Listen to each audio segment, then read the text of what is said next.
Bismillahirrahmanirrahim. Assalamualaikum warahmatullahi wabarakatuh. Alhamdulillahi ala ihsani wa syukru lahu ala taufiqihi wa amtinani wa asyhadu an la ilaha illallah wahdahu la syarika lahu ta'ziman li sya'nih wa asyhadu anna Muhammadan abduhu wa rasuluhu da'a ila ridwanih. Allahumma salli alaihi wa ala alihi wa ashabihi wa ikhwanih. Hadirin dan hadirat yang dirahmati Allah Subhanahu wa taala. Kita melanjutkan bahasan kita tentang al-iman bil yaumil akhir.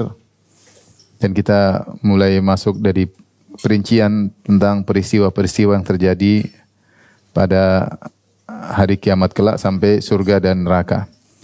Dan sebagaimana kita ketahui bahwasanya di antara perkara yang mudah mencarger iman kita adalah kita mempelajari secara detail tentang hal-hal yang terjadi atau peristiwa-peristiwa yang terjadi pada hari kiamat kelak.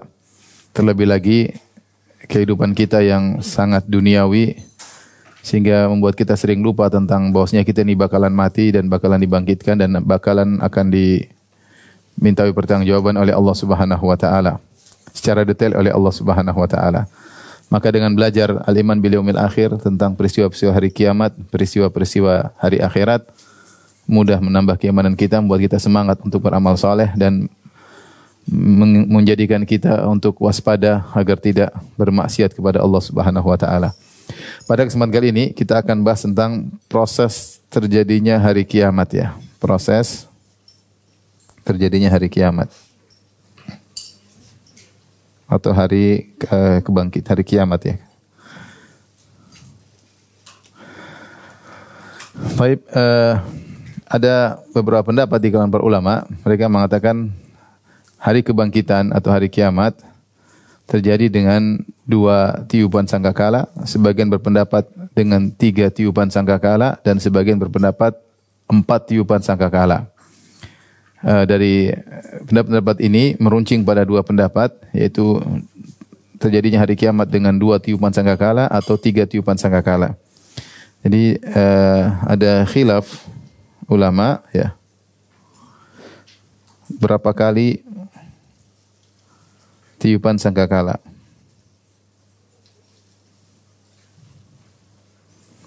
Pendapat yang menguat atau yang kuat meruncing pada 2 pendapat. Yang pendapat pertama 2 tiupan. Ini pendapat mayoritas ulama. Ada yang mengatakan 3 tiupan. Seperti pendapat Ibn Taimiyah rahimahullah dan juga Safari ini. Adapun 2 tiupan maka mereka mengatakan yang pertama adalah nafkhatu as-sa'aq, yaitu tiupan kematian, nafkhatu as-sa'aq, itu tiupan untuk mematikan. Tiupan untuk mematikan seluruh makhluk. Kecuali yang dikecualikan. Kemudian yang kedua disebut dengan nafkhatul ba'ats. Nafkhatu al-ba'ats. Tiupan untuk membangkitkan.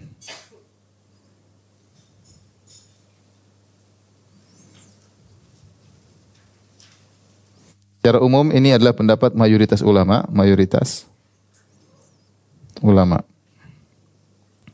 Pendapat kedua bahwasanya ada 3 tiupan ya, sama dengan pendapat pertama, cuma ada tiupan pembuka sebelum dari kedua tiupan tersebut, namanya tiupan faza', nafkhatul faza', yaitu tiupan yang menjadikan orang ketakutan ya.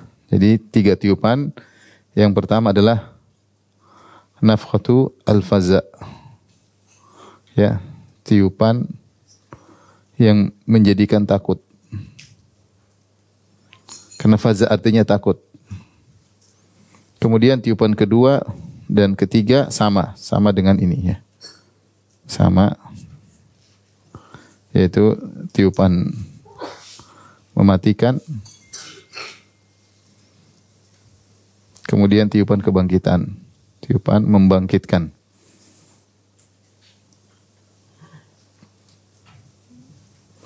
Adapun dalil yang menyatakan bahwasanya hanya 2, mereka berdasarkan surat Az-Zumar ayat 68, Allah berfirman, lihat jilid 2 halaman 223 ya. Jilid 2 halaman 223. 223 kata Allah, wa nufikha fis-sur Fasa'iqa man fis samawati man fil ardi illa man Allah. Maka ditiupkan sangkakala, maka semua yang di langit dan di bumi semuanya mati. Illa man Allah, kecuali yang dikecualikan oleh Allah. Siapa yang dikecualikan tidak ada pembahasannya ya. Kemudian summa nufikha fihi ukhra, kemudian ditiupkan kedua kali, fa idahum qiyamun yanzurun, tiba-tiba mereka semuanya bangkit berdiri, yaitu dibangkitkan dari kuburan mereka. Di sini Allah sebutkan cuma dua tiupan. Pertama, nafkhatus sa'q, nufikha fis sur fasa'iqa, ditiupkan tiupan sangkakala, maka matilah semua orang, semua makhluk kecuali yang dikecualikan. Kemudian ditiupkan kedua kali, maka dibangkitkan. Maka ini dalil yang menunjukkan bahwasanya tiupan cuma dua. Ini dalil yang sangat kuat. Nah, antara tiupan pertama dengan tiupan kedua ada jarak 40. Nah, ini menguatkan tiupan cuma dua. Dalam hadis, ya didukung dalam hadis dari Abu Hurairah radhiyallahu anhu disebutkan Rasulullah SAW bersabda, "Bainan nafkhataini arba'un." Di antara dua tiupan tersebut, yang pertama kedua ada jarak 40. Maka orang-orang yang mendengar hadis Abu Hurairah bertanya, "Ya Abu Hurairah, apa maksudnya 40 tersebut? Arba'una yauman, apakah jaraknya 40 hari?" Kata Abu Hurairah, "Apa itu? Saya bukan."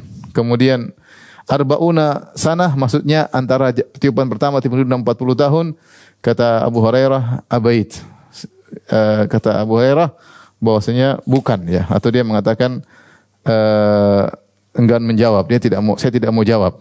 Kemudian mereka bertanya lagi, arba'una syahran, maksudnya 40 bulan.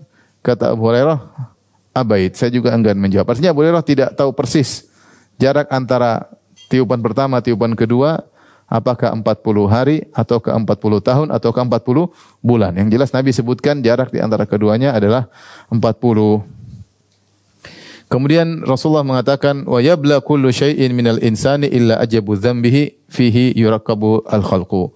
Maka seluruh tubuh manusia ketika meninggal akan hilang, akan berubah ya, kecuali bagian tulang ekornya. Kecuali bagian tulang ekornya, maka itu yang akan tersisa dan kemudian makhluk akan disusun dari tulang ekor tersebut. Tapi intinya di sini hadis ini menguatkan bahwasanya tiupan sangkakala cuma dua. Ini surat Quran Az-Zumar ayat berapa tadi? 68. Taib, yang menurut sebagian ulama seperti Ibn Taimiyah rahimahullah dan juga As-Safarini, bahwasanya tiupan ada tiga, mereka berdalil dengan ayat yang lain dalam surat An-Naml 87 ya. Ini An-Naml ayat 87. Di mana Allah Subhanahu wa taala berfirman, "Wa yauma yunfakhu fis-suri", maka ditiupkanlah sangkakala. Siapa yang tiup sangkakala? Malaikat Israfil ya, malaikat Israfil. Wa yauma yunfakhu fis-sur, maka ditiupkanlah di sangkakala.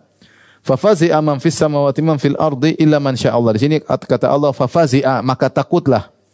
Maka takutlah semua ketakutan yang di langit maupun yang di bumi. Seluruh malaikat, seluruh makhluk yang hidup semuanya ketakutan. Illa man Allah, kecuali ada sebagian yang tenang, yang dikecualikan. Wa kullun atauhu dakhirin, dan semuanya akan mendatangi Allah dalam kondisi merendahkan diri. Di sini Allah mengatakan fafazi'a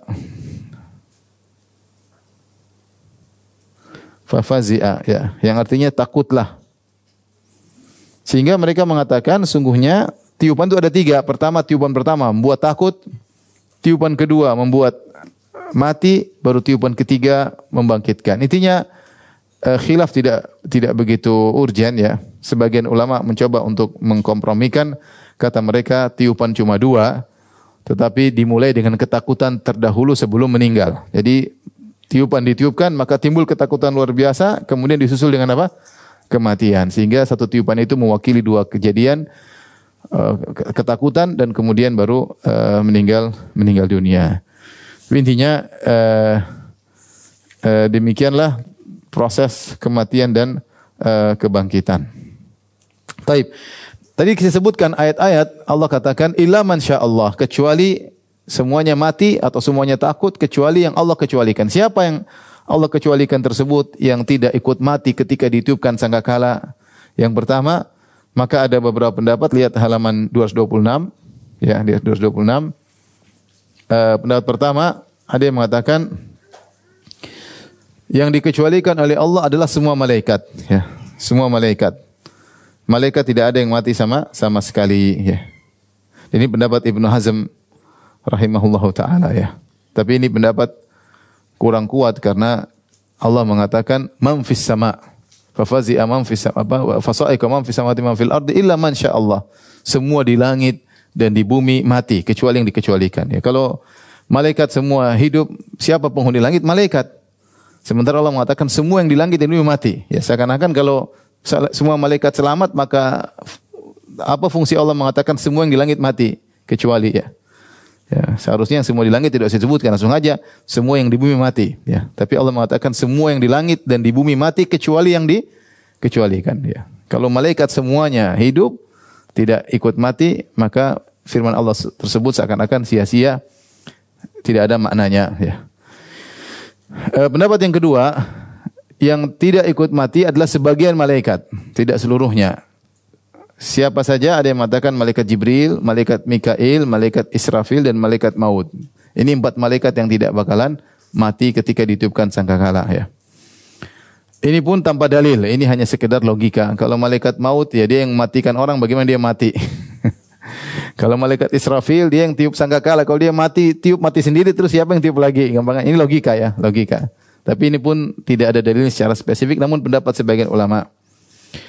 Pendapat ketiga yang mengatakan dikecualikan, tidak ikut mati tatkala ditiupkan sangkakala yang pertama adalah semua penghuni surga. Semua penghuni surga yang Allah siapkan sebelum manusia masuk surga. Karena surga sudah ada dan Allah sudah ciptakan penghuninya. Yang penghuni-penghuni Allah ciptakan tersebut, Allah ciptakan bukan untuk dimatikan, tapi Allah ciptakan untuk bersiap-siap melayani orang-orang yang masuk surga. Di antaranya bidadari yang Allah ciptakan di surga, di antaranya al-wildan, anak-anak yang remaja-remaja yang menjadi pelayan-pelayan surga, ya.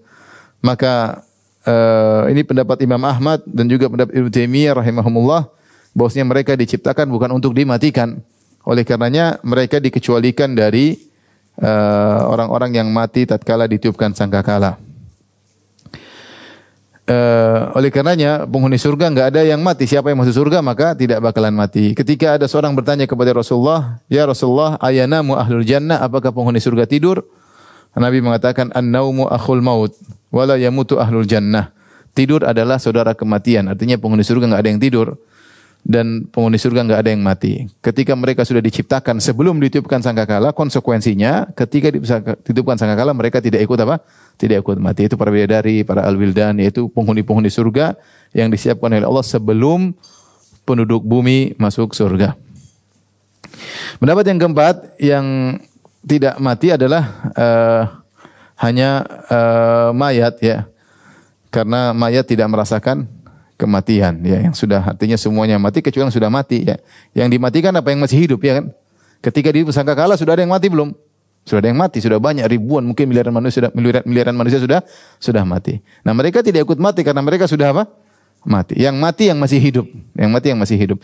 Ini 4 pendapat di kalangan para ulama tentang makhluk yang dikecualikan tidak ikut mati ketika ditiup sangkakala. Pendapat mana yang lebih benar? Wallahu alam. Ini semua logika, berusaha menafsirkan firman Allah, illa man syaa Allah wa nufikha fis suri fa sa'iqa man fis samawati man fil ardi illa man syaa Allah. Ditiupkan sangkakala maka semuanya mati, penduduk bumi maupun penduduk langit, kecuali yang Allah kecualikan. Para ulama berusaha menafsirkan namun tidak ada dalil yang tegas. Ternyata dalam satu hadis Rasulullah SAW pun tidak tahu dengan tegas. Satu hadis Rasulullah pernah bersabda, ketika Rasulullah SAW dibangkitkan, ya, kemudian Rasulullah dibangkitkan dari kuburannya. Ketika Rasulullah SAW terjaga, Rasulullah SAW sudah melihat Nabi Musa berpegang dengan tiang-tiang arsy.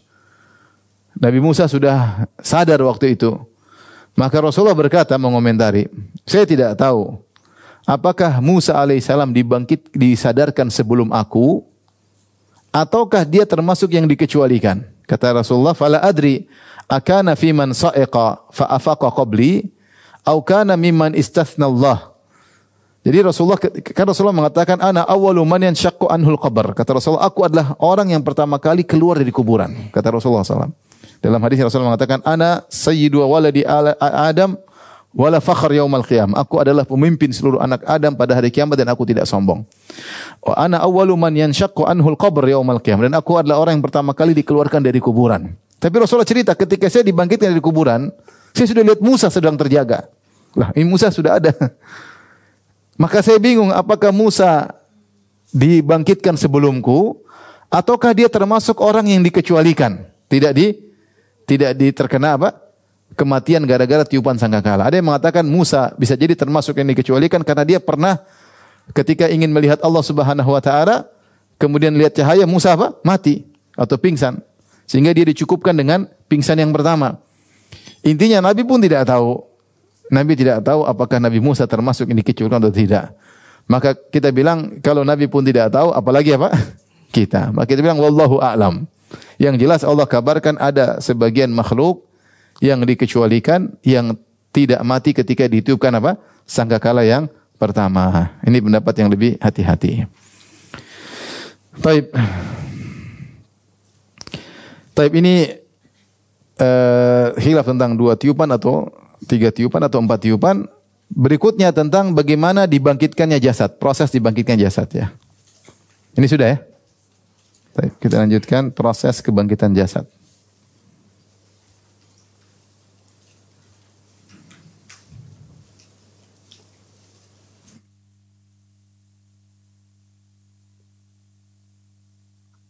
Allah berfirman pada tiupan sangkakala kedua, "Tsumma nufikha fihi ukhra", kemudian ditiupkan sangkakala yang kedua, fa idzahum qiyamun yanzurun, tiba-tiba mereka berdiri berhadapan dengan Allah menanti keputusan. Tiba-tiba mereka bangkit dari kuburan mereka. Dalam ayat yang lain kata Allah Subhanahu wa taala, "Wa nufikha fis suri fa idzahum minal ajdathi ila rabbihim yansilun." Ditiupkan sangkakala, tiba-tiba mereka keluar dengan segera, tiba-tiba keluar dari kuburan menuju pada Tuhan mereka. Dalam ayat ini kata Allah Subhanahu wa taala, "Ka'annahum jaradun muntashir", keluar dari kuburan seperti belalang yang bertebaran, keluar bingung kemana, ramai sekali ya. Maka bagaimana proses kebangkitan tubuh? Kita tahu bahwasanya manusia meninggal, kemudian tubuhnya hancur, kemudian lumat, kemudian mungkin mengalami proses kimia berubah jadi yang lainnya. Dan sebagian makhluk manusia tentu ada yang jasadnya dijaga seperti para nabi dan sebagian salihin ya, tetapi secara umum manusia semua apa? Jasadnya rusak. Yang tersisa hanyalah ajabu dzam, yaitu tulang ekor, bagian kecil dari tulang ekor. Sebagaimana dikabarkan oleh Nabi sallallahu alaihi wasallam. Jadi manusia hancur lebur, tersisa ajabu dzam. Ya, kita sebutkan prosesnya. Jasadnya hancur,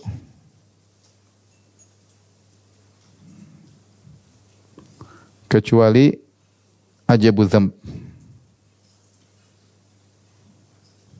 Ajabu dzanab ya, itu tulang ekor, bagian dari tulang ekor.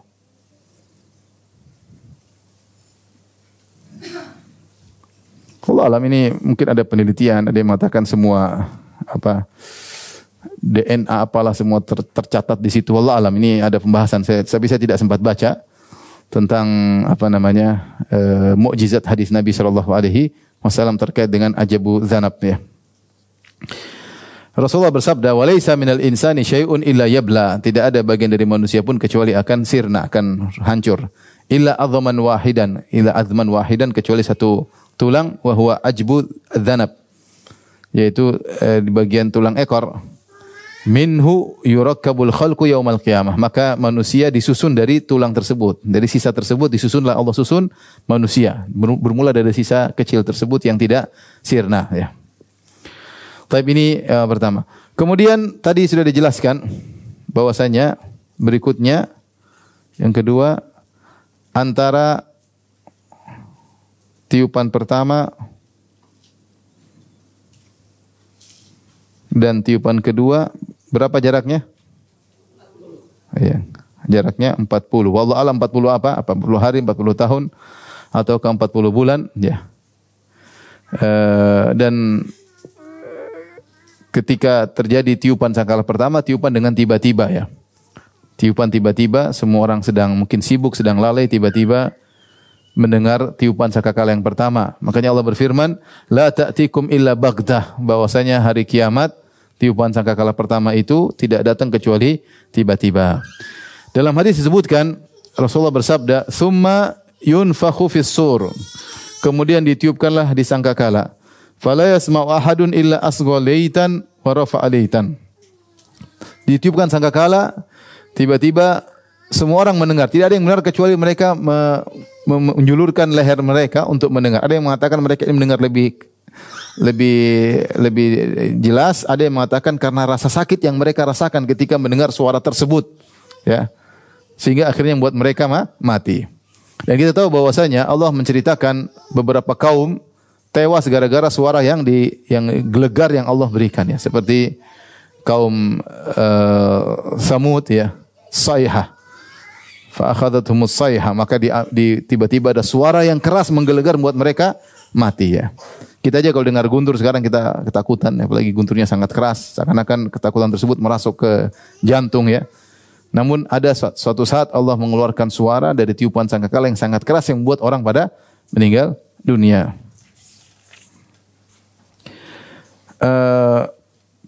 Kemudian di antara dua tiupan tersebut Allah turunkan hujan, ya. Di antara masa dua tiupan tersebut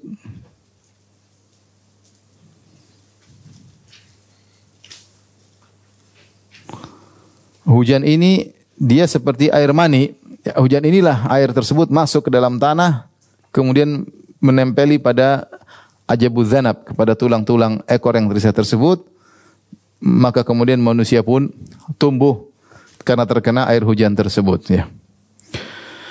Inilah yang Allah sering sebutkan dalam Al-Quran, ya.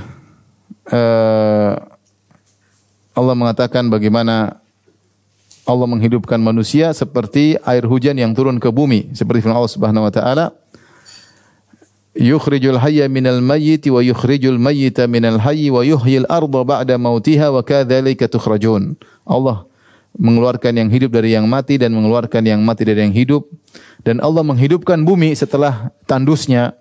Bumi tandus, bagaimana turun hujan, kemudian bumi tumbuh kembali. Kata Allah, wa kadzalika tukhrajun, demikianlah kalian dikeluarkan dari kuburan. Allah berfirman juga, wallahu alladzi arsala ar-riyaha fatuthiru sahaban fasuqnahu. Dialah Allah yang mengirimkan angin, lalu angin itu menggerakkan awan. Fasuqnahu ila baladin mayyit, kemudian kami bawa awan tersebut ke negeri yang tandus. Kemudian kami turunkan hujan, fa ahyayna bihil ard, maka hujan tersebut menghidupkan kembali bumi yang sudah tandus ba'da mautiha. Kadzalikan nusyur, demikianlah proses kebangkitan. Maka proses kebangkitan sama seperti itu. Allah turunkan air hujan ke bumi, yang air hujan tersebut disebutkan seperti air mani, ya. Kemudian masuk ke dalam tanah mengenai tulang-tulang yang tersisa tersebut, tulang ekor tersebut, maka kemudian disusunlah kembali manusia, ya.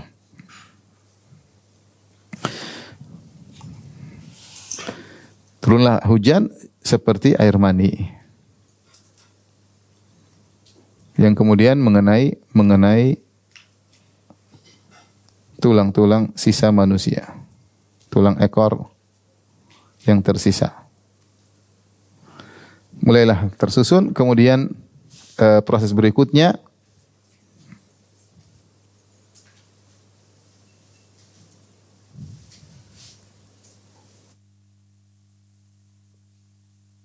yang keempat, baru ditiupkan sangkakala yang kedua.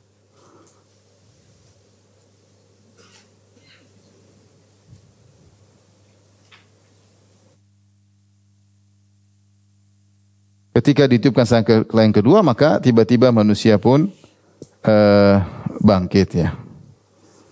Maka bangkitlah manusia.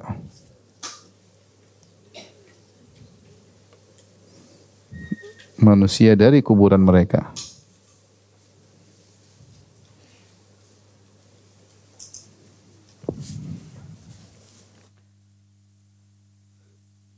Kita bacakan, ya. Kata Nabi SAW, ma baina nafkhatain arba'un, di antara tiupan sangkakala pertama dan tiupan yang kedua ada masa 40. Wahai Abu Hurairah, apakah 40 hari? Kata Abu Hurairah, Saya enggan menjawab. Apakah 40 bulan? Saya enggan menjawab. Apakah 40 tahun? Saya enggan menjawab ya. Nanti Abu Hurairah tidak tahu. Kemudian Abu Hurairah berkata, "Tsumma yunzilullahu minas sama'i ma'an fayanbutun."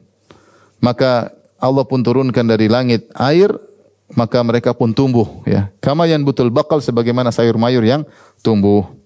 Wa laisa minal insani syai'un illa yabla. Tidak ada bagian tubuh manusia kecuali akan sirna, illa azman wahidan, kecuali satu tulang, wa huwa ajbu dzanab, yaitu tulang, bagian dari tulang ekor, wa minhu yurakubul khalqu yaumal qiyamah. Dari situlah kemudian disusunlah manusia ya. Dalam hadis yang lain, inna fil insani azman la ta'kulu ard abadan. Sungguhnya dari dalam tubuh manusia ada satu bagian kecil, bagian tulang manusia yang tidak akan dimakan oleh tanah. Fihi yurakabu yaumal qiyamah. Dari situlah kemudian manusia akan disusun. Qalu ayu azmin huwa? Tulang apakah ya Rasulullah? Kata Rasulullah SAW, ajbu dzanab, yaitu tulang, bagian tulang ekor ya. Taib.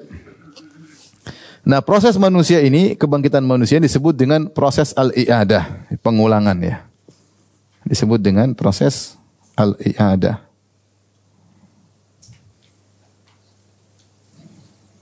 Pengulangan ya. Nah, dari sini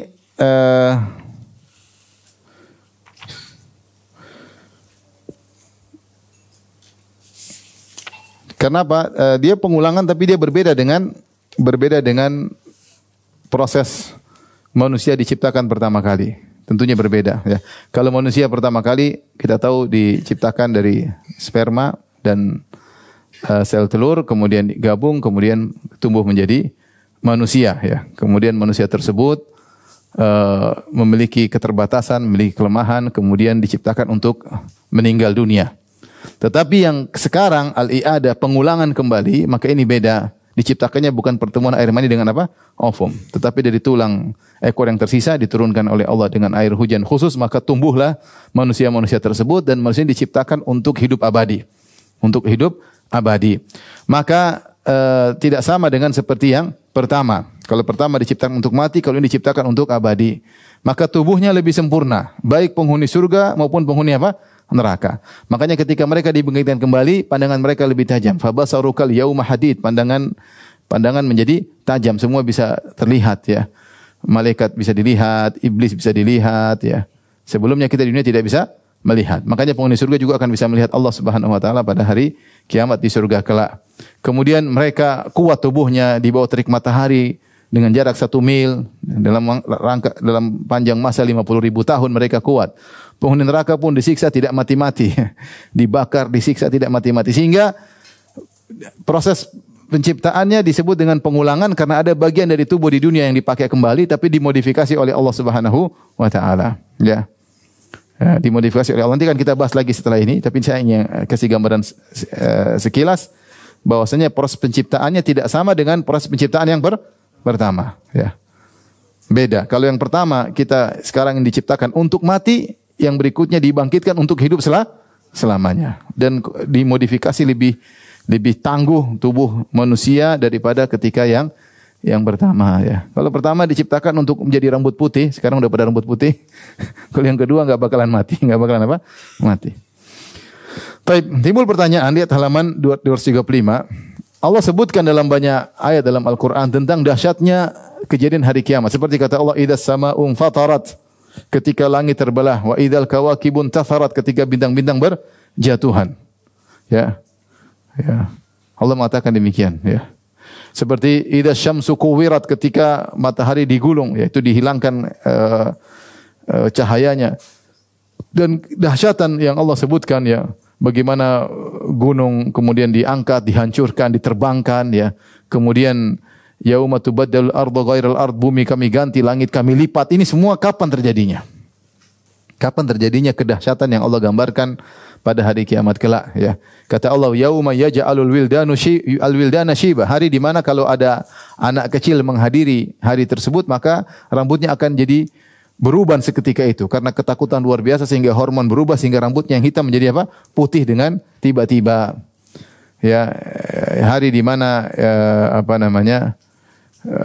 orang yang sedang mengandung tiba-tiba keguguran, dan orang yang sedang menyusui anaknya dia akan meninggalkan anaknya karena saking dahsyatnya hari tersebut. Kejadian tentang berubahnya alam semesta ini kapan terjadinya? Maka ada khilaf di kalangan para ulama.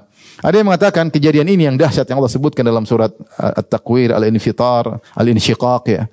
Allah sebutkan banyak kejadian dalam surat-surat Juz Amma ya. Yang Allah katakan ya ayuhan nasu taqu rabbakum inna zalzalatas saati syai'un azim. Wahai manusia, takutlah kepada Rabb kalian, sungguhnya gempa yang terjadi pada hari kiamat sangatlah dahsyat. Yauma tarawunaha tadhalu kullu murdi'atin amma arda'at. Hari di mana kalian akan melihatnya, di mana orang yang sedang menyusui akan lupa dengan anak-anaknya, dia akan biarkan. Wa tada'u kullu dzati hamlin hamlaha. Dan kau akan melihat bagaimana wanita yang sedang mengandung akan keguguran. Wa taran nasa sukara wa ma hum bisukara. Kau lihat orang berjalan sempoyongan, kau menyangka mereka mabuk, ternyata mereka tidak mabuk ya. Wa ma hum bisukara walakinna adzabullahi syadid, akan tapi mereka takut dengan azab Allah yang sangat dahsyat. Hari kejadian yang dahsyat-dahsyat tersebut ya. Tadi saya katakan gunung dicungkil dari tempatnya, kemudian diperjalankan, kemudian ditabrakkan, kemudian hancur seperti tanah. Itu kapan terjadi? Maka ada beberapa pendapat. Pendapat pertama, mereka mengatakan bahwasanya kejadian tersebut terjadi sebelum hari kebangkitan. Sebelum hari kebangkitan ya.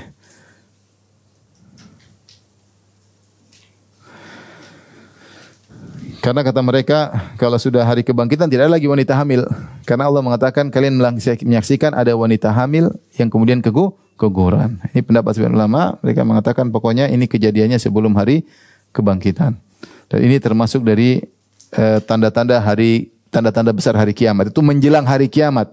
Sebelum terjadi hari kiamat, itu menjelang hari kiamat. Yaitu sebelum tiupan sangka kalah. Jadi kalau kita tulis di sini,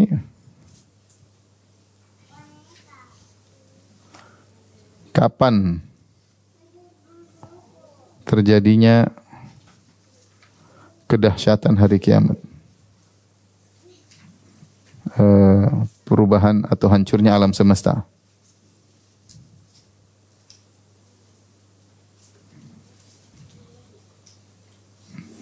Maka ada khilaf, ada beberapa pendapat.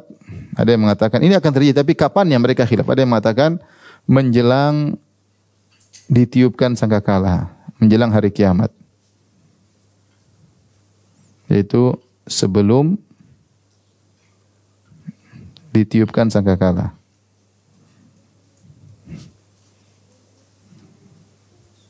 Ini dan pertama.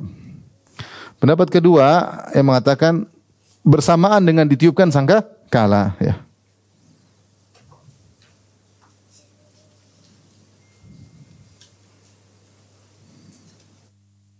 Sangkakala pertama. Sehingga menimbulkan ketakutan ya. Menimbulkan ketakutan luar biasa. Sebelum mati.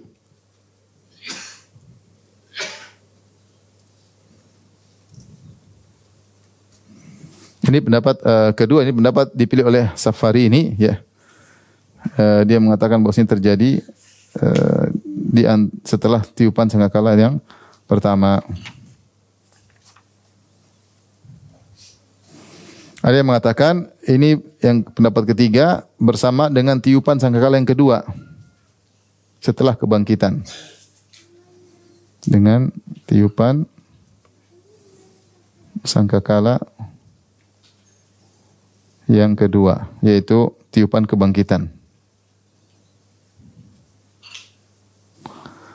Maksud dari pendapat yang ketiga ini bahwasanya kita semua akan menyaksikan, karena kalau setelah tiupan kebangkitan kita semua akan jadi kita akan menyaksikan semuanya. Ini pendapat. Jadi ada yang mengatakan enggak. Kalau pendapat pertama mereka mengatakan, atau pendapat pertama atau pendapat kedua, mereka mengatakan yang menyaksikan tentang ngerinya hari kiamat adalah orang-orang terburuk.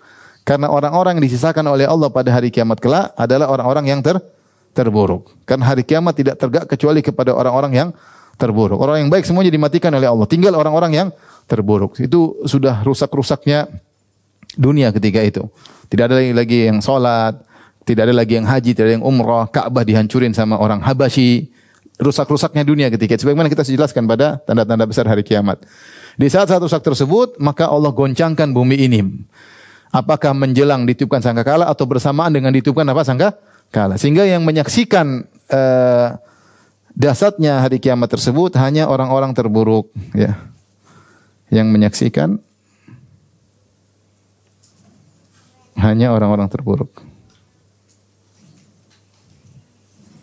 As-Safari ini menggambarkan seakan-akan bumi ketika itu ya seperti kapal yang kecil kemudian diantam oleh ombak sana kemari sehingga bergoyang dengan dahsyatnya. Atau yang mengatakan seperti lampu di atap kemudian terjadi gempa maka dia tergoyang sedahsyat-dahsyatnya. Itu yang menyaksikan siapa? Hanya orang-orang yang buruk yang berada di penghujung dunia. Ini pendapat pertama. Pendapat ketiga, mereka mengatakan semua orang akan menyaksikan. Karena terjadi setelah hari kebangkitan. Semua akan menyaksikan.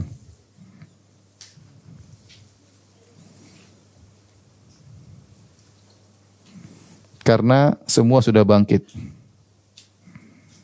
Sudah dibangkitkan. Ini pendapat kedua. Allah alam bisawab. Mereka mengatakan karena Allah mengatakan ketika menakut-nakuti dengan hari kiamat kata Allah, ya ayuhan nasu taqu rabbakum inna zalzalata sa'ati syai'un azim. Wahai manusia sekalian, takutlah kepada Rabb kalian, sungguhnya hari kiamat sangat dahsyat. Gempa yang terjadi bukan seperti gempa biasa, gempa yang sangat dahsyat ya. Idza zulzilatil ardu zilzalaha wa akhrajatil ardu athqalaha. Ketika bumi diguncangkan dengan sedahsyat-dahsyatnya, ketika dia mengeluarkan isi perutnya, mengerikan. Jadi terbongkar ada meledak-ledakan. Kata Allah, yauma tarawnaha, hari di mana kalian menyaksikannya. Di sini dijadikan dalil oleh sebagian ulama bahwasanya semua akan melihat. Karena Allah mengatakan dalam surat Al-Hajj, yauma tarawnaha, hari di mana kalian akan ketika kalian menyaksikannya. Tadhalu kullu murdi'atin am ardh. Intinya ini masalah khilafiyah di kalangan para ulama. Tapi kedahsyatan hari kiamat, perubahan alam semesta yang Allah sebutkan dalam Al-Quran akan terjadi entah sebelum ditiupkan sangkala atau bersamaan atau setelah ditiupkan sangkala yang kedua. Taib, kita lanjutkan. Paham sampai sini? Taib, kita lanjutkan setelah itu tentang proses kebangkitan. Nah, tadi kita sudah sebutkan di sini poin keempat. Jadi manusia hancur kecuali ajabudz dzamar, kemudian ditiupkan sangkala, kemudian meninggal. Kemudian di antara proses tiup sangkala pertama kedua turun apa? Air hujan. Kemudian hujan tersebut masuk mengenai seluruh tubuh manusia, kemudian bangkit kembali. Bangkit kembali menjadi manusia hidup kembali. Nah, manusia ini dibahas oleh para ulama. Bagaimana? Ini prosesnya bagaimana? Ini dibahas. Bagaimana prosesnya? Ada khilaf ya. Bagaimana hakikatnya? Ada beberapa pendapat. Lihat di buku halaman 240. Jilid 2 halaman 240. Tentang hakikat al-ba'ats atau hakikat proses kebangkitan. Manusia ini dibangkitkan bagaimana ya? Sini ada beberapa teori akan kita sebutkan.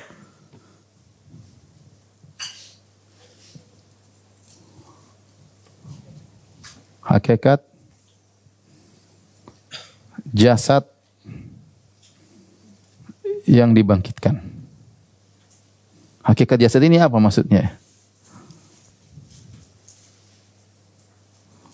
Ada khilaf di kalangan para ulama. Ya. Nanti kita jelaskan pendapat yang lebih kuat ya. Pendapat pertama, ini pendapat dipilih oleh Mu'tazilah ya. Dan juga dipilih oleh sebagian Asy'ariyah bahwasanya disebut dengan dibangkitkan dari suatu yang nol, dibangkitkan sesuatu yang kosong. Maksudnya ini tidak ada kaitannya antara jasad yang baru dengan jasad lama. Paham? Maksudnya tidak. Jadi adatun min adam, yaitu diciptakan dari sesuatu yang kosong, dari tidak ada menjadi ada. Ya, dari sesuatu yang kosong, ya. Maksudnya dari tidak ada menjadi ada.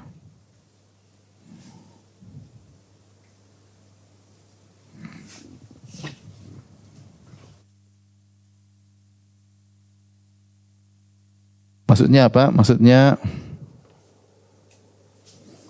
tidak ada kaitan antara jasad kedua, jasad baru dengan jasad bumi. Paham? Tidak ada kaitan jasad baru dengan jasad baru, maksudnya jasad ketika dibangkitkan. Dengan jasad bumi dulu nggak ada kaitannya. Jadi Allah ciptakan baru, ya. Allah ciptakan baru. Ya. Ini pendapat, ya. Sehingga tidak ada kaitannya jasad baru dengan jasad bumi kecuali hanya ekor apa? Tulang ekor. Kecuali tulang ekor. Itu aja. Kecuali ajabudz dzanab, karena Allah turunkan hujan, datang kemudian tumbuh, tidak ada kaitannya dengan jasad sebelumnya. Ini pendapat. Ini pendapat kenapa ada? Karena dalam rangka untuk membantah Ibnu Sina. Ibnu Sina sudah pernah kita jelaskan termasuk tokoh yang menolak hari kebangkitan jasad. Dia mengatakan tidak ada jasad bangkit. Dia pakai logika dia dalam kitabnya Risalah Al-Atwahiyah. Dia mengatakan tidak ada kebangkitan jasad. Yang ada cuma kebangkitan apa? Ruh. Kenapa logika dia? Karena kalau kebangkitan jasad tidak logis. Kok tidak logis? Kata dia, ini syubhat ya. Kata dia manusia kan ada tahapan kecil, besar, remaja, muda. Terus yang dibangkitkan yang mana? Ketika masih mudakah? Ketika sudah tuakah? Ketika sedang sehat? Ketika gemuk? Ketika sakit? Ketika kurus? Jasad mana yang mau dibangkitkan?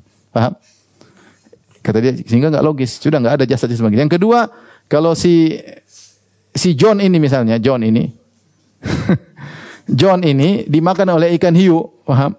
Ikan hiu, setelah John dimakan ikan hiu, habis seluruh tubuhnya dimakan, jadi kemudian daging John ini berubah proses kimia menjadi daging ikan hiu.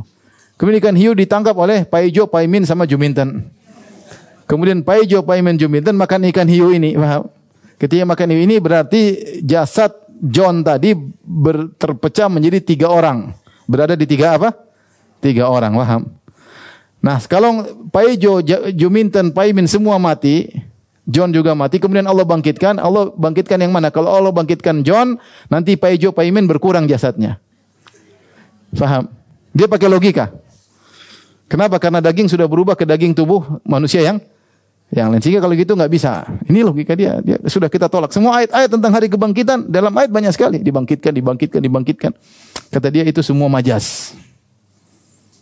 Sehingga gara-gara dia dikafirkan oleh Ghazali. Di antara hal yang menjadikan Ibnu Sina dikafirkan oleh Ghazali 3. Di antaranya ini. Di antaranya kedua, dia mengatakan alam itu qadim, yaitu Allah tidak menciptakan alam bersama Allah. Bukan Allah ciptakan alam, tapi sejak ada Allah juga sudah ada alam. Ini juga dia logika semua melogika. Kan logika Aristoteles dia pakai, akhirnya berempat demikian. Yang buat dia dikafirkan juga yang ketiga, dia mengatakan Allah tidak mengetahui detail. Allah tidak mengetahui apa selain Allah. Allah tidak mengetahui tentang kita lagi ngobrol sekarang, Allah enggak tahu. Karena kalau Allah tahu, Allah mikirin kita ngapain, kita ini ngapain dipikirin sama Allah. Seakan-akan sumber pengetahuan Allah berasal dari makhluknya. Ini logika semua ya. Logika semua, sehingga dia menolak 3 hal. Dia mengatakan manusia tidak dibangkitkan secara jasad, hanya ruhnya saja. Yang kedua bahwasanya apa tadi? Alam tidak diciptakan tapi sudah ada azali bersama apa? Allah. Yang ketiga bahwasanya Allah tidak mengetahui di sekitarnya, Allah hanya mengetahui dirinya sendiri. Maka dikafirkan oleh Al-Ghazali. Ya. Intinya, maka ketika para ulama ingin membantah Ibnu Sina, mereka bikin teori juga. Di antara teori ini supaya selamat, kata mereka jasad yang baru tidak ada kaitannya dengan jasad yang lama. Sehingga kita keluar dari kritikan Ibnu Sina. Selesai. Ini jasad tidak ada hubungan dengan jasad apa yang lama. Faham? Ya sudah, Allah bikin jasad baru. Apa susahnya bagi Allah Subhanahu wa Ta'ala? Ini pendapat pertama. Faham sampai sini? Faham tidak? Ibu-ibu ragu-ragu, insya Allah Ustaz.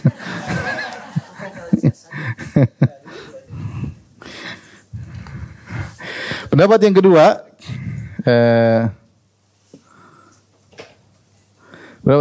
mereka ini kali ini al-i'adah minal adam, al-i'adah minal adam. Jasad baru. Yang kedua adalah jam'ul mutafarriq. Ini pendapat mereka mengatakan jasad pertama, jasad baru itu berasal dari jasad pertama. Jasad baru berasal dari jasad pertama. Jasad bumi. Dari jasad apa di? Bumi. Kata mereka bahwasanya jasad hancur terus Allah kembalikan. Bagaimana caranya? Terus caranya bagaimana? Caranya kata dia yang pendapat pertama, urusan Allah, ngapain tanya saya? Abstain. Urusan Tuhan. Ngapain tanya saya? Urusan apa? Allah. Ini lebih hati-hati, selesai. Oh, pokoknya Allah bangkitkan, Allah kembalikan, apa susahnya bagi Allah? Bagaimana caranya, urusan apa? Allah. Yang kedua, berusaha mencari teori. Dua, teori namanya Jauharul Fard. Ini teori kurang tidak kuat ya, teori Jauharul Fard. Kata mereka bahwasanya seluruh makhluk, manusia, hewan, tumbuhan semua berasal dari satu atom terkecil yang mereka sebut Jauharul Fard. Dan Jauharul Fard ini sebenarnya satu model aja, satu model. Seluruh manusia, seluruh makhluk tersusun dari satu partikel terkecil yang mereka namakan Al-Jawahir Al-Fardiyah atau Jauharul Fard. Yang kemudian ketika manusia mati, tubuh dia yang tadinya berfisik ini kemudian terlepas menjadi atom-atom terkecil. Terlepas. Nanti Allah susun lagi atom-atom terkecil tersebut menjadi manusia. Ini teori, tentu menjadi perdebatan panjang lebar. Yang benar bahwasanya unsur bukan cuma satu, ya enggak? Atom bukan cuma satu apa? Model. Kita belajar kimia bahwasanya manusia ini unsurnya, makhluk ini unsurnya banyak. Ada berbagai macam apa? Unsur, dan unsur masing-masing punya atom tersendiri. Oleh karena ini sekedar teori, ya. Ada yang mengatakan lagi pendapat ketiga, atau ini ya, dia bilang yang dikembalikan, yang dikembalikan hanya bagian-bagian khusus, bagian-bagian khusus manusia yang membedakan, yang fungsinya sebagai pembeda.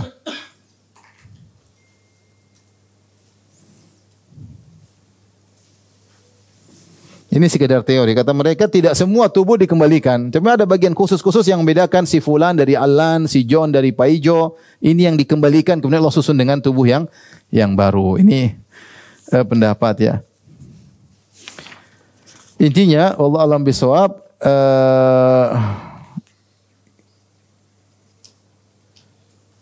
yang pendapat yang kita katakan lebih kuat bahwasanya kita abstain aja ya.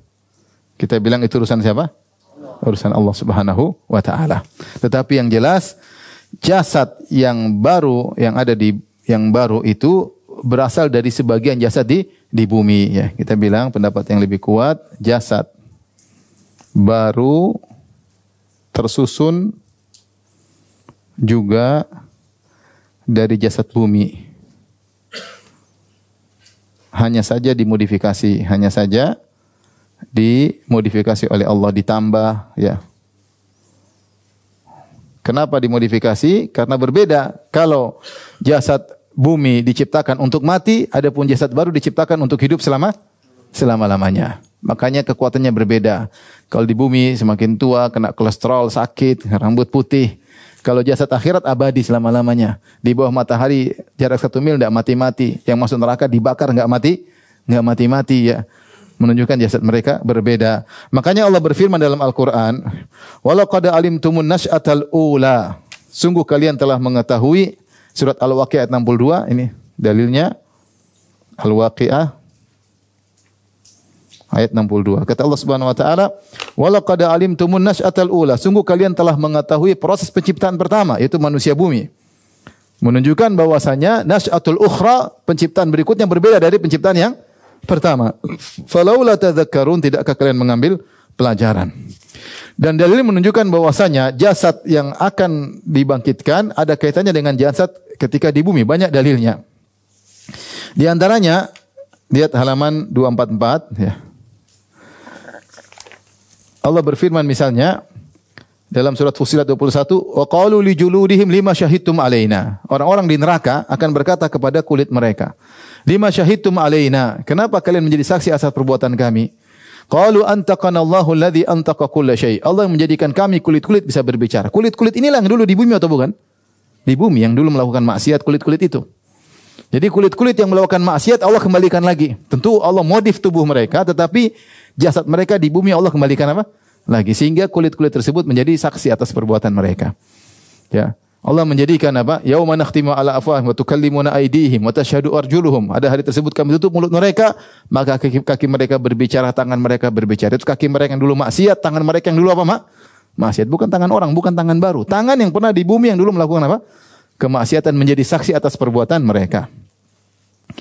Demikian juga dalam surat Al-Baqarah ayat 260 ketika Ibrahim ingin diperlihatkan bagaimana cara Allah menghidupkan yang mati. Kata Ibrahim, "Rabbi arini kaifa tuhyil mauta." Ya Rabbku, tunjukkan kepadaku bagaimana cara kau menghidupkan yang mati lagi. Allah berkata, "Awalam tu'min?" Apa kau tidak beriman wahai Ibrahim? Qala bala, saya beriman ya Allah. Walakin liyatma'inna qalbi, tapi saya ingin tambah lagi keimananku. Maka Allah contohkan. Kata Allah, "Fakhudh arba'atan minat tayri." Ambillah 4 ekor burung. Fasurhunna ilaika. Kemudian cincang itu burung, 4 ekor burung. 1 2 3 4 cincang semua. Kemudian dagingnya dicampur-campur. Kemudian summa ja'al ala kulli jabalin minhu juz'a. Kemudian satu bagian taruh di gunung sana, satu bagian taruh di gunung sana, satu bagian taruh gunung sana. Dipisah-pisah, dicincangnya hancur. Sudah berubah, mungkin dibiarkan beberapa lama, berubah terjadi proses kimia namanya pembusukan dan yang lainnya.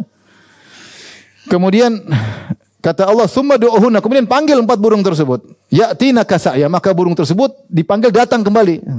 Kembali masing-masing nyusun kembali datang sebagaimana sedia kala. Sehingga dari hadis ayat ini Allah ingin menjelaskan bahwasanya proses kebangkitan seperti dari jasad yang lama kembali lagi kepada jasad yang baru. Bukan jasad tidak ada hubungannya, ada hubungannya.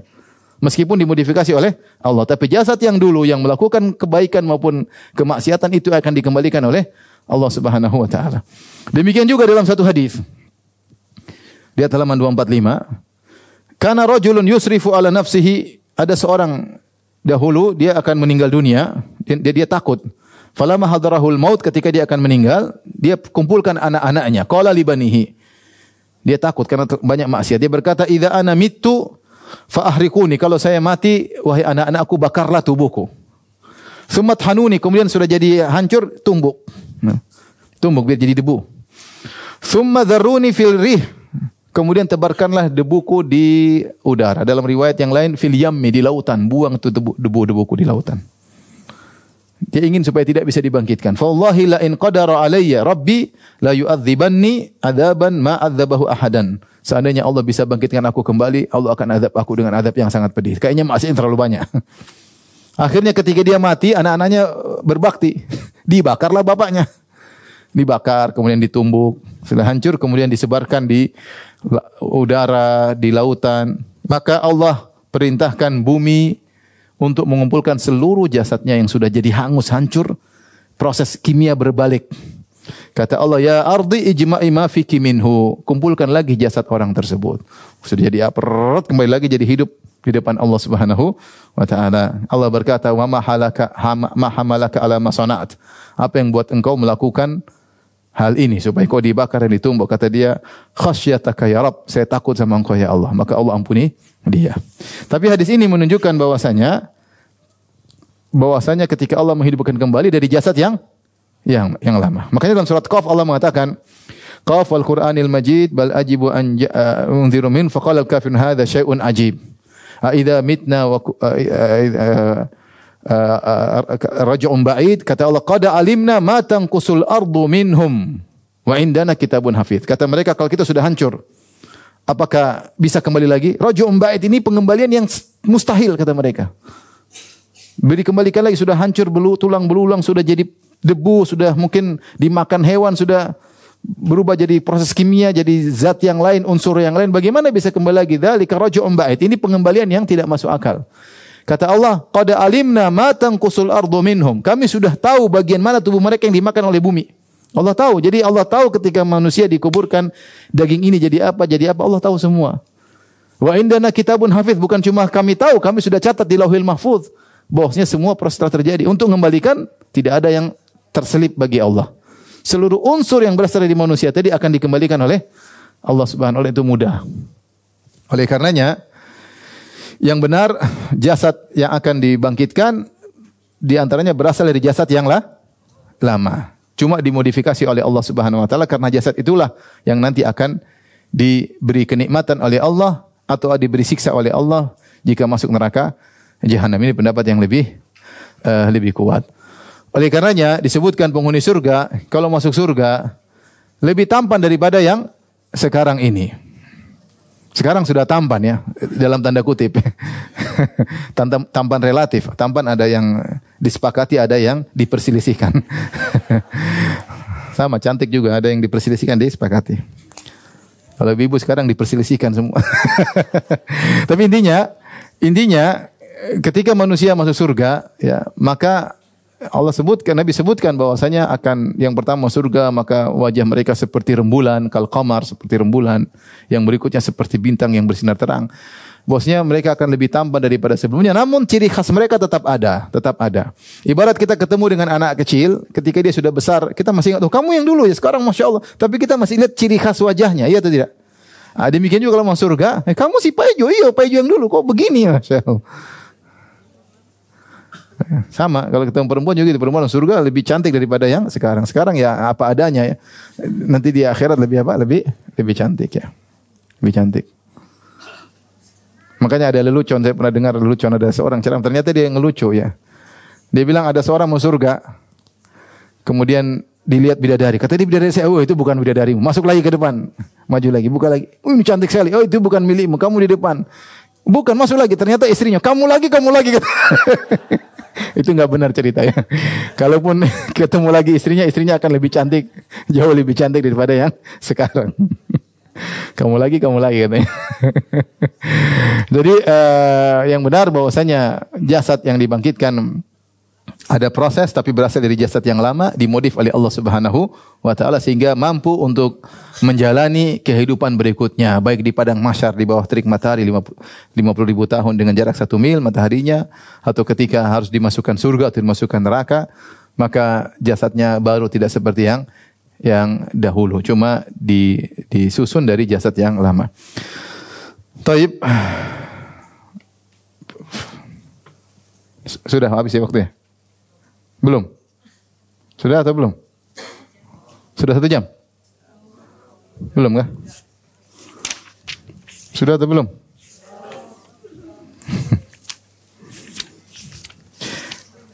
Baik, kita bahas sedikit tentang urutan peristiwa pada hari kiamat. Lihat halaman 263.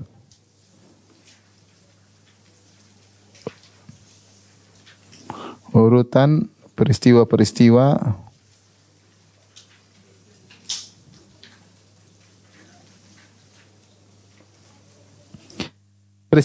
pada hari kiamat kelak. Tidak ada dalil secara tegas mengatakan pertama ini, kedua ini, ketiga ini, keempat ini, enggak ada ya. Tapi dalam dalil menunjukkan ada banyak peristiwa. Ada peristiwa dikumpulkan padang mahsyar, ada peristiwa di sidang, ada peristiwa dihisab, ada peristiwa ditimbang, ada peristiwa lewat sirat, ada peristiwa mendatang kepada telaga Nabi sallallahu alaihi wasallam, ada peristiwa zulmah dalam kegelapan. Banyak peristiwa-peristiwa yang disebut dalam Al-Quran. Peristiwa ketika menerima catatan amal dengan tangan kanan dan kiri. Peristiwa ini dikumpulkan oleh para ulama. Kemudian mereka berusaha untuk menyusun tahapannya. Pertama ini, tapi ini ijtihadiyah. Peristiwa itu semua ada. Ada peristiwa kita bakalan dikumpulkan di padang mahsyar.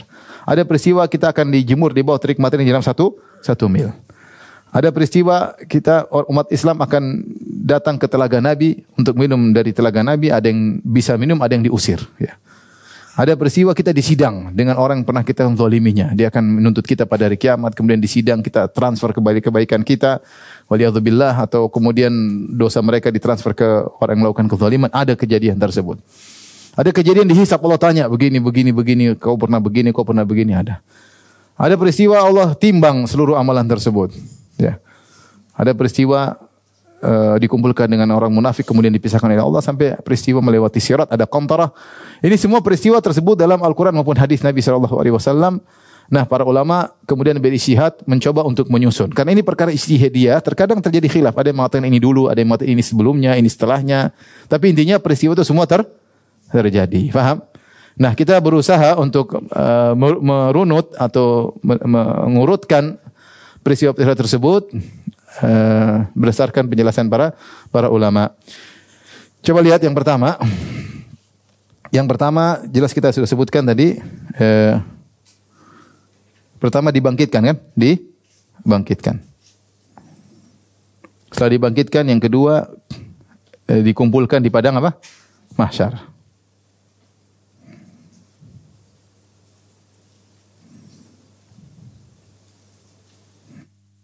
Mahsyar. Ini di bawah terik matahari, di bawah terik matahari. Dengan jarak 1 mil. Manusia dalam kondisi kehausan. Setelah itu manusia akan berikutnya akan mencari syafaat. Datang kepada manusia, datang kepada para nabi.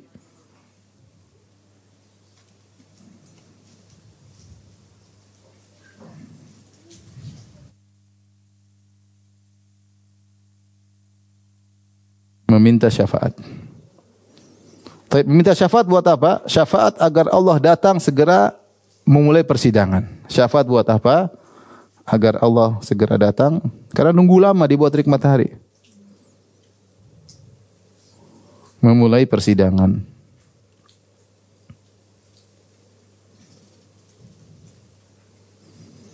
Yang keempat, maka di sini mungkin ada ada perbedaan, tapi saya sebutkan aja. Yang jelas semua peristiwa ini terjadi. Persidangan. Atau apakah diberikan catatan amal dulu atau disidang dulu? Yang jelas di antaranya ada peristiwa persidangan antara yang bersengketa. Yang hakimnya siapa?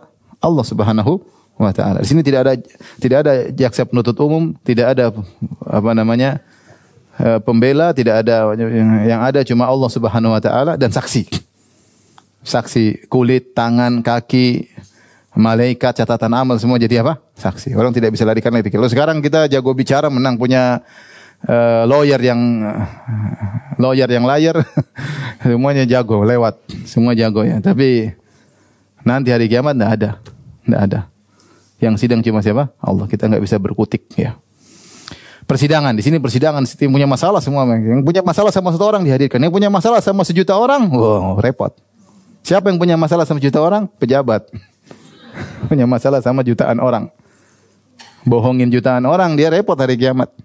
Korupsi harta orang, dia repot hari kiamat. Musuh dia jutaan orang. Kalau 1 orang curi tetangganya, musuhnya cuma 1 orang. Paling tangganya bawa anak istrinya. Harta bapak kami dicuri. Musuh cuma 5 orang. Tapi kalau korupsi uang negara, aduh, repot. Mau jadi pejabat mikir-mikir. Kalau lurus, pahalanya besar. Kalau bengkok, dosanya juga apa? Besar. Waliyahzubillah. Mengerikan.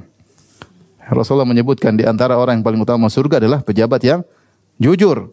Tapi sebaliknya, kalau tidak jujur juga musibah. Ini di waktu persidangan. Persengketaan yang sidang adalah Allah Subhanahu wa taala.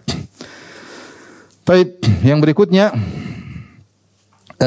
nomor 5 ya. Ini sekedar ijtihad, bisa jadi berbolak-balik tapi semua akan terjadi, adalah menerima catatan amal.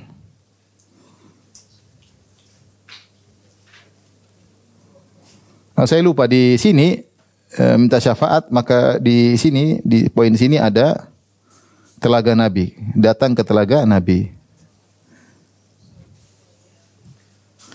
Ini 2+ lah. Ke telaga Nabi. Ketika manusia dalam kondisi penungguan, maka mereka datang ke telaga Nabi sallallahu alaihi wasallam untuk minum. Ya, ada yang diterima, ada yang ditolak. Ada yang terima, ada yang ditolak. Setelah menerima catatan amal, kemudian yang ke-6 adalah hisab. Hisab berdasarkan catatan amal, ya. Allah lihat, Allah hisab, Allah tunjukkan begini. Setelah hisab baru kemudian yang ke-7 mizan, disidang, timbang. Ditimbang. Di sini timbang nanti yang penghuni orang kafir langsung masuk neraka, maka tersisa orang-orang munafik ya. Kemudian setelah timbang yang ke-8 ada namanya zulmah.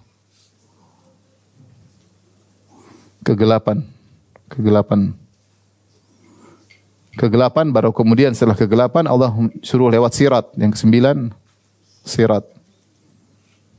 sirat. Kalau tidak lewat masuk neraka, kalau lewat masuk surga. Kemudian sirat adalah kontarah 10. Kontarah. Baru kemudian yang 11 surga. Yang tidak lewat sirat masuk neraka. Tapi ini kira-kira tahapan insyaallah akan kita bahas secara detail pada pertemuan-pertemuan berikutnya satu persatu biiznillahi taala. Tapi demikian saja, subhanakallah bihamdik asyhadu an la ilaha illa anta astaghfiruka wa atubu ilaik. Assalamualaikum warahmatullahi wabarakatuh.